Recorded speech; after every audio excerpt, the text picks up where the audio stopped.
Hi, I'm Kate. And I'm Sonya, and today we're dishing with you from Irish Whiskey, located at 1207 19th Street Northwest. We're in the Dublin room. We're getting ready for St. Patrick's Day. I can't do an Irish accent, so that's as close as I'm getting. The Dublin room is the private room upstairs, but there is a full-on public house right beneath us where you can have a variety of Irish whiskeys, of course, but also some incredible Irish food, like this duck. Check out the halibut. The fish here is incredible. One of the most popular items on the menu are the pretzel bites. And you won't want to leave without trying a specialty cocktail. Everything here can be made with whiskey, of course. There's even a mojito version. Slante.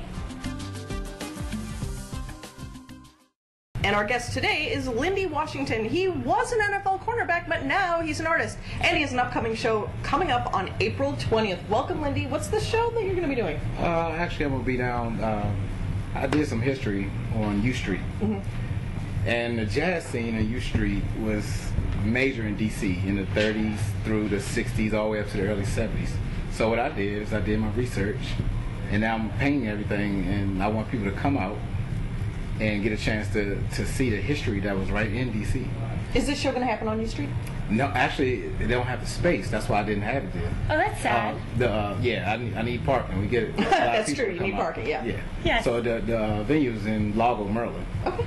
So we'll be there is April 22nd from 4 to 8 p.m. Excellent. At the Radisson. At the Radisson. Yes. Okay, well, I want to talk about the show, and I want to talk about your painting and how you got into painting, but that's kind of a jump from, like, the NFL to a paintbrush. So how did you make that jump? Well, actually, I was always around art my entire life. I'm the third-generation artist in my family, and I'm actually named after my great-grandfather, who was the first African-American to be to work with Disney as a cartoonist. Really? Really? Yeah, I'm trying to get some paperwork, but I know I've seen the stuff in the family, and as a kid. Well, that's exciting. So I actually chose the University of Maryland because that's what he wanted to teach, but he couldn't back in the 60s. Oh. So he went and taught at UMBC and some other vocational type schools, and that's the only reason I chose Maryland University for my scholarship for football. So when you decided to play football, it sounds like it was for educational purposes. Well, were you sort of seen as a black sheep of the family? Well, here's what happened. I can't tell you no lie. My parents told me as a kid, you need to get a scholarship. That's what you playing all these sports, and people like you and want to be a part of it. Go ahead and get your education. So that's what I did. Great. I went to DeMatha and did everything the right way, and I got my scholarship. I could pretty much go to any school I wanted coming out of high school except the Florida schools.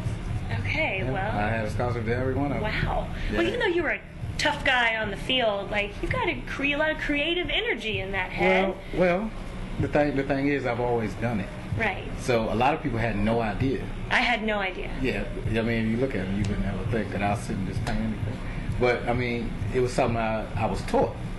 I wasn't born with it. I couldn't draw a stick figure when I was a kid. Wait, so you can be...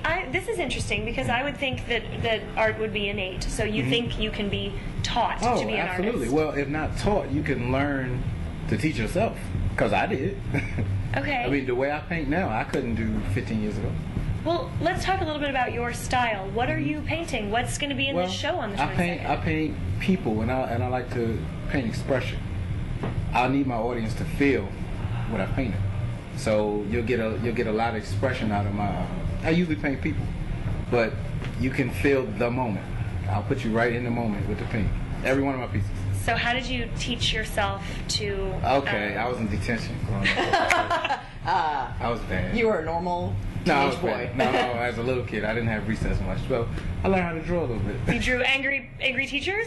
No, I just drew, Okay. And what medium do you work in? Oils. Okay. I actually take my oils and I break it down to, I don't want to tell my secrets, but I turn it into almost like a watercolor appearance, and I use a thick watercolor paper.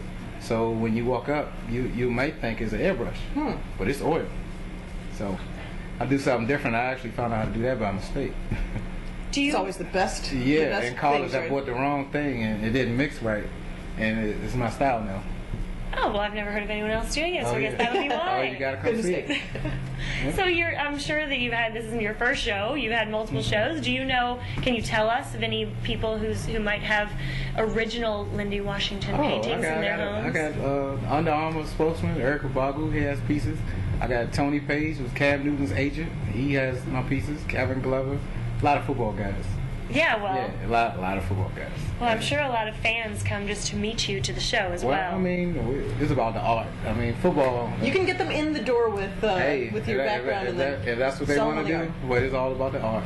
That's great. Yeah, that's what I'm doing now. So you did a lot of research on U Street, and you decided you wanted to kind of show that history of DC. Yeah, I've been down there so much growing up. I didn't even know myself that much history was right on that street. That is where all of your icons perform, and that's the only place they could perform in the 30s and 40s. Along with Howard Theater and U Street Quarter, the names have changed, but the venue is still the same. Ben's Chili Bowl was actually called a Valley in the 30s and 40s, and Armstrong, they all played it. No one knows this thing. So maybe now that the Howard Theater is opening back up, they need to have some Lynde Washington art in the Howard Theater. See, Linde'sArt.com. That's what I get a commission on that. Just no problem. So do you have a favorite piece or piece you think is going to sell particularly quickly you can tell us about? Well, I have 3 pieces that I paid attention to. Now here's the thing what I did. I have 3 known icon celebrities that I painted. But I have another 10 or 15 paintings of what I think would have been going on inside the clubs and all in 1940. So I have people who I've painted sitting at a bar, people in the crowd, just normal people playing a saxophone, trumpet. I just want to put you in the atmosphere of that time period. I have to put you there, right at that point. Well, you know where we have to put people right there at that point? In the Radisson on April 22nd. Come on out. Tell everyone how they can find out more about it. Okay, you can go on Facebook and at Lynde Washington, or you can go at the Art of Lynde. I got so many pages. I'm trying to think. Just Google Lynde Washington artist. Lynde Washington, Lynde Washington. Everything will pop up. Well, we can't wait to see everything. Oh, yeah. Everything that pops up. Thank you so much for being with us. Appreciate it. You can follow us as well on Facebook at The District Dish and on Twitter. Be sure to tell us who you think we should be dishing with and comment on Lynde's art and anything else you've seen here today. Have a great one.